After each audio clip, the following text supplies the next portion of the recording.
RLB network 5 में आप सबका स्वागत है। आज हम सरपंच चुनाव लड़ता है तो 1995 कानून के तहत उनके बच्चे कितने होने चाहिए। अगर 3 बच्चे हैं और वो चुनाव लड़ सकता है या नहीं लड़ सकते हैं, इसके बारे में हम आज चर्चा करेंगे। तो कोई भी व्यक्ति चुनाव लड़ना चाहता है और उनके 2 बच्चे पहले हो गए हैं और उसके बाद में एक बच्चा विकलांग हो गया है, तो वह व्यक्ति चुनाव नहीं लड़ सकता, वह चुनाव लड़ने अयोग्य है। और किसी भी व्यक्ति के अगर 2 बच्चे हैं और दोनों ही बच्चे विकलांग है और तीसरा बच्चा पैदा हो गया है, तो वह चुनाव लड़ सकता है, वह चुनाव लड़ने योग्य है।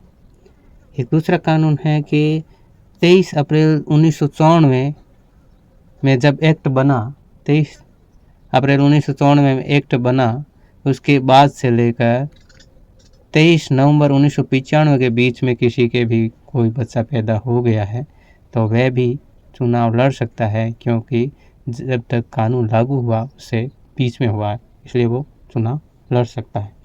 एक व्यक्ति वह है जिसके 2 महिलाएं हैं और दोनों महिलाओं के मान लेते हैं एक बच्चा हो गया, एक दूसरा संतान पैदा हुई है, वो विकलांग है, तो वह चुनाव लड़ सकता है या नहीं लड़ सकता।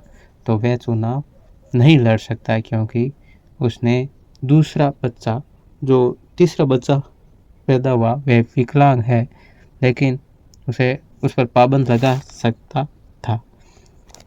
तीसरी यह है कि एक व्यक्ति की 2 पत्नियां हैं, एक पत्नी अगर किसी पहले के पति के 2 बच्चे पैदा हो गए और फिर दूसरे के आया तो एक बच्चा और हो गया, तो वह महिलाएं चुनाव लड़ सकती है या नहीं लड़ सकती।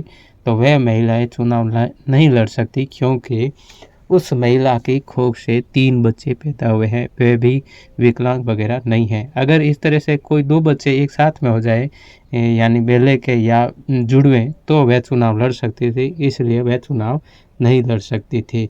तो यह 23 अप्रैल 1994 में एक्ट बना था और 27 नवंबर 1995 को सब में लागू हो गया था, इसलिए यही नियम लागू होता है।